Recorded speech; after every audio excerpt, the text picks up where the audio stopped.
నమస్తే, నేను మీ కుప్ప పద్మిని. ఇన్నాళ్ళు మీ సపోర్ట్‌ని నాకు అందిస్తూ, మీ ప్రేమని నాకు అందిస్తున్న ప్రతి ఒక్కరికి కృతజ్ఞతలు. ఇప్పుడు చూడబోతున్న ఈ వీడియో కూడా ఖచ్చితంగా మీకు ఉపయోగపడుతుంది. లైక్, షేర్ అండ్ సబ్స్క్రైబ్ చేసి మీ ఇష్టాన్ని అలాగే మీ సపోర్ట్‌ని నాకు అందించండి. అలాగే ఈ వీడియో పట్ల మీ అభిప్రాయాన్ని కామెంట్ సెక్షన్‌లో కామెంట్ చేసి నాకు తెలియజేయండి. నమస్తే. నమస్తే. Welcome to our channel. నేను పద్మిని. ప్రస్తుతంతో పాటు వేదిక్ ఆస్ట్రాలజర్ అవినాష్ దాస్ గారు ఉన్నారు. మాట్లాడదాం. నమస్కారం అండి. నమస్తే. ఆర్థికపరమైనటువంటి ఇబ్బందులతో చాలా బాధపడుతున్నాం. కొంచెం స్థిరత్వం కావాలి. అంటే ఏదో వస్తోంది పెట్టను కొట్టా పొయ్యిలో బట్ట అన్న చందానంలోనే ఉంటుందన్నమాట చాలా మందికి కూడా. సాలరీ వస్తుంది టక్‌మని అయిపోతుంది. ఎట్లా మరి నెలంతా ఎలా సాగించాలి? ఏదైనా అనివార్యమైనటువంటి ఖర్చులొస్తే ఎక్కడికెళ్ళి అడుగుతారు? అందరికీ అప్పులు చేసేయాలి అన్న థాట్ ప్రాసెస్ ఉండదు. అప్పులు చేయడానికి చాలా ఇదిగా ఫీల్ అవుతారు. అదొక చాలా అవమానంగా ఫీల్ అవుతుంటారు. అట్లా ఫీల్ అవ్వడమే కరెక్ట్. అట్లా ఫీల్ అయితేనే కదా అప్పులు చేయకుండా ఉంటాం. అప్పులు చేయకుండా ఉంటేనే కదా బాధలు రాకుండా ఉంటాయి. రైట్, ఎనీవేస్ ఇట్లా స్థిరత్వం కావాలి ఆర్థిక పరంగా అంటే ఏదైనా రెమెడీ ఉందా మీ దగ్గర? So physical and financial stability గురించి మాట్లాడుతున్నాం మనం. ప్రతి మనిషికి ఫైనాన్షియల్ స్టెబిలిటీ అనేది ఉండదు. చూస్తున్నాం మనం. అప్పుల్లో పడిపోతారు కొంతమంది. Correct. ఫస్ట్ నేను చెప్పేది ఏంటంటే వ్యక్తిత్వ వికాసం ఉండాలి. వ్యక్తిత్వ వికాసం తగ్గితే మనిషి కింద పడిపోతాడు, ఆర్థిక పరంగా కూడా ఇబ్బందులు ఫేస్ ఇబ్బంది పడతాడు. ముందు వ్యక్తిత్వ వికాసం ఉండాలి. నేను గొప్పోడిని, ఈ ధోరణి సరికాదు.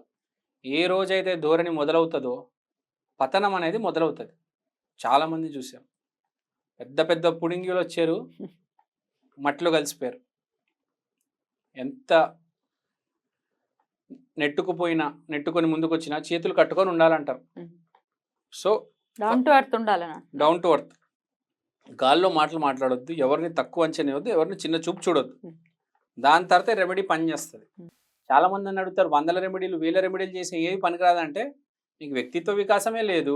రెమెడీలు ఎక్కడ పని చేస్తాయి? ఏం పని చేయడం కాదు, అసలు నువ్వు వేస్ట్. ఇంకా డస్ట్బిన్లో చిత్తుగా ఇద్దాంలా అంటాడు. సో వ్యక్తిత్వ వికాసం అంటే గురువునే. గురువు పాడు చేసుకుంటే ఇంకా జీవితం ఏముంటుంది? గురువు కోసం ప్రజలు ఎన్నెన్ని చేస్తున్నారండి. పిఠాపురంలో దత్తాత్రేయులు వాళ్ళు ఉన్నారు, మీరు చూసారు. ఇప్పుడు పవన్ కళ్యాణ్ గారు కూడా గెలిచారంటే నిజంగా దత్తాత్రేయ స్వామి ఎంతో చెయ్యి ఉంది, అనుగ్రహం ఉంది, మామూలు విషయం కాదు. అయినా పిలవటం కూడా వాళ్ళు ఆపోజిషన్ వాళ్ళు దత్తపుత్రుడు అని దత్తుడే పుత్రుడిని చేసేసుకున్నాడు. ఏం చెప్పారండి, అసలు అన్బిలీవబుల్, సూపర్ అండి. నిజమే కదా, నాకైతే అలానే అనిపించింది. ఎన్నిసార్లు పలికారండి దత్తపుత్రుడు అని. రైట్. ఇంకోటి, జగన్మోహన్ రెడ్డి గారి జాతకంలో గురువు నీచంలో ఉంది. సో దత్తపుత్రుడు అని అన్నిసార్లు పిలిచాడు, చాంట్ చేస్తూనే ఉన్నారు. అతను గొయ్యి అతన్ని తోకున్నాడు. సో రాహు ఉచ్చంలో ఉంది అతనికి, గురువు నీచంలో ఉంది కాబట్టి ఇలా జరిగింది అతనికి అనుకోవచ్చు. చాలా మంది అనుకున్నారు అతను రాహు ఉచ్చంలో ఉంది, ఈసారి కూడా అతనే చేస్తాడని. కానీ మీరు చూసారు కదా, గురు గ్రహం అనేది అసలు మేజర్ రోల్ ప్లేస్. జీవితాన్ని కింద మీద చేయడం అంటే గురుగ్రహమే.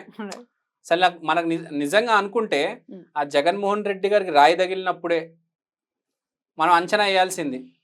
ఎందుకంటే ఫోర్హెడ్ అనేది సన్ వచ్చి రాయి తగిలిందంటే అధికారం పోయినట్టే కదా. సన్ అంటే అధికారం, ఇది ఫోర్హెడ్. ఇక్కడ వచ్చి రాయి తగిలింది, అక్కడే అధికారం పోయిందని అర్థం చేసుకోవాలి ఒక నిమిత్తంగా. ప్లస్ ఇతను పిఠాపురం దత్తపుత్రుడు. మన దైవాజ్ఞ. మనం అంచనా, నేను అంచనా వేయలేకపోయాను కానీ మీరైతే వేస్తుంటారు నాకు తెలుసు. నేనేం అంచనా కోరుకున్నాం అది కష్టానికి ఎంతో కొంత రిజల్ట్ ఉండాలి అని కోరుకోవటం ఎవరికైనా జరుగుతుంది కదా. ఒకటి మంచి వాళ్ళందరూ కోరుకున్నారు. ప్లస్ ఒకటి గుర్తుపెట్టుకోవాలి, ఎన్ని జాతకాలు ఏదైనా కానీ మనిషి మనసులో నుంచి వస్తే అది జరిగి తీరుతుంది. అదే జరిగింది. పవన్ కళ్యాణ్ గారు గెలిచారు, పిఠాపురం నుంచి వెళ్తున్నారు. ఇప్పుడు మీరు కూడా అదే అనుకున్నారు, అదే జరిగింది. చూడండి, అంటే నిజంగా మీ గురువు బాగుంది, దేవుడు మీలో ఉన్నారు. ఎవరి హితమైన కోరుకుంటే ఇంకా బాగా పనిచేస్తుంది ఎస్ కదా. మన కోసం మనకంటే కూడా అతను ఎవరైనా బాగుపడాలి, ఇంకొక లెవెల్లో నాశనం అవ్వాలని కాదు. అన్నేళ్ల కష్టానికి ఎంతో కొంత ప్రతిఫలం ఉండాలి. ఎందుకంటే డిపాజిట్లు కూడా రానటువంటి పరిస్థితిని కూడా తట్టుకొని నించున్నాడు అంటే ఆయన మామూలు స్థైర్యం కాదు, మామూలు ధైర్యం కాదు ఆ గుండెకి. సో ఆయన అందుకే అసలు ఇండియన్ హిస్టరీలో ఫర్ ది ఫస్ట్ టైం ఇట్లాంటి రికార్డ్‌ని ఒకటి క్రియేట్ చేశారు పవర్ స్టార్ పవన్ కళ్యాణ్ గారు. నిల్చున్నటువంటి 21 స్థానాల్లో 21 స్థానాల్ని కైవసం చేసుకోవటం. అది ఎవరి వల్ల సాధ్యం అంటే 100% స్ట్రైక్ రేట్. రైట్. మీరు చెప్పింది కరెక్ట్. అతను పడిన కష్టానికైతే అతనికి రిజల్ట్ వచ్చింది. అదైతే నిజమే అండి. కష్టపడితే రిజల్ట్ వస్తుంది. డెఫినెట్లీ కష్టపడాలి, కన్సిస్టెన్సీని మెయింటైన్ చేయాలి ఖచ్చితంగా. అయితే మరి ఇప్పుడు ఆర్థిక పరమైన మరి ఈ ఇబ్బందుల నుంచి ఎట్లా అండి సో బయటపడడం? ఓకే, ఈ ఆర్థిక పరమైన ఇబ్బందులు అన్నారు. సో ఫస్ట్ ఇదంతా ఎందుకు వచ్చిందంటే మనకు వ్యక్తిత్వ వికాసం ఉండాలి అని చెప్పడానికి. వేరే వాడి పతనం కోరుకోకూడదు, వేరే వాడి మంచి కోరకు మనం ఎప్పుడైనా ఆలోచించాలి, పాజిటివ్గా ఉండాలి. ఎవరైతే కోరుకుంటారో వాళ్ళ జీవితంలో ఎప్పుడైనా సక్సెస్ ఉంటుంది, వాళ్ళకి ఎప్పుడైనా డబ్బులు ఉంటాయి. సో ఇప్పుడు డబ్బులు వచ్చిన తర్వాత దాన్ని ఎలా మెయింటైన్ చేయాలి? సో డబ్బు అంటే ఏంటి అసలు? ద బేసిక్ యూనిట్ ఆఫ్ డబ్బు ఏంటి? ఒక రూపాయి బిల్ల, దాని నుంచే కదా డబ్బు స్టార్ట్ అయ్యేది. 1, 2, 3 1 రూపీ.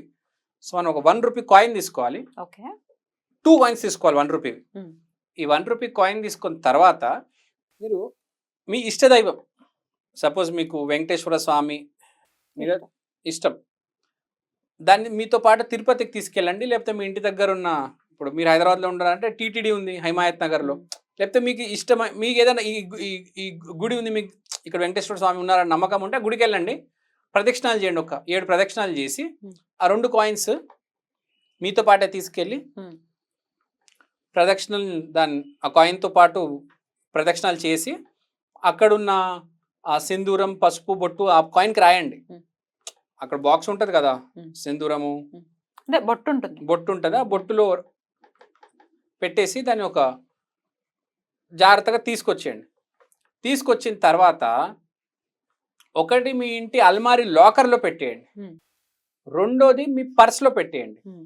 సో దీనివల్ల జరిగేది ఏంటంటే, ఒకటి పర్స్ అంటే కరెంట్ అకౌంట్, అల్మారీ అంటే సేవింగ్స్ అకౌంట్. సో ఈ కరెంట్ అకౌంట్ ఏమవుతుంది అంటే, నెలకు 1,00,000 రూపాయలు ఖర్చు అవుతుందంటే 1,00,000 రూపాయలు అలా కన్సిస్టెంట్గా మనకు వస్తూ ఉంటుంది. ప్లస్ ఏమైనా అప్పులు ఉంటే ఆ అప్పులు కూడా అలా తీరిపోతాయి, ప్లస్ ఖర్చులు నడుస్తూ ఉంటాయి. ప్లస్ మనిషి ఈ అప్పులు కట్టిన తర్వాత ఆ నెల ఖర్చులు మొత్తం ఇదంతా దాటిన తర్వాత ఎంతో కొంత మిగులుతుంది, దాన్ని సేవింగ్స్ అంటారు. సో అది మీరు బీరువాలో 1 రూపీ కాయిన్ పెట్టండి, పెడితే మీకు ఎంతో కొద్దిగా సేవింగ్స్ ఉంటుంది. ఇప్పుడు మనిషి ఎంత శక్తి ఉన్నా పైవాడి ఆశీర్వాదం ఉండాలి. సో మీరు గనక వ్యక్తిత్వ వికాసం చేసుకున్నారు అంటే మీకు ఈ 3 కలిసి వస్తాయి. అప్పులు కట్టగలుగుతారు, అప్పులు తొందరగా క్లియర్ అయిపోతాయి, కరెంట్ అకౌంట్లో కూడా డబ్బులు ఎప్పుడు ఉంటాయి, హ్యాపీగా ఈ నెల ప్రతి నెల హ్యాపీగా ఎంజాయ్ చేయగలుగుతారు, ప్లస్ సేవింగ్స్ కూడా పడతాయి. సో ఈ 1 రూపీ కాయిన్ అనేది బాగా పనిచేస్తుంది. కానీ ఒక్కటి గుర్తుపెట్టుకోండి, మీ ఇంట్లో అయితే ఎవరికైతే వ్యక్తిత్వ వికాసం ఎక్కువ ఉందో, ఇప్పుడు ప్రతి ఫ్యామిలీలో 3, 4 ఉంటారు. ఇప్పుడు మీరున్నారు, మీ ఆయన, మీ భర్త ఉన్నారు, మీ పాప, మీ మదర్, మీ ఫాదర్. ఎవరైతే వ్యక్తిత్వ వికాసం ఎక్కువ ఉంది, ఎవరు గురు గ్రహం అయితే బాగా బలంగా ఉంది, వాళ్ళు చేస్తే చాలా బెటర్, వాళ్ళు చేస్తే అద్భుతంగా ఉంటుంది.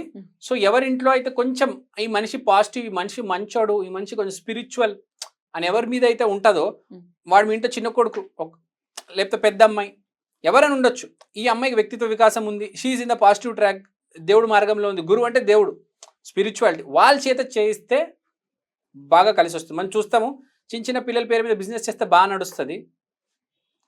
కొన్ని ఉంటాయి మనం చూస్తాం, వాళ్ళు చేస్తే సరిగ్గా నడవదు.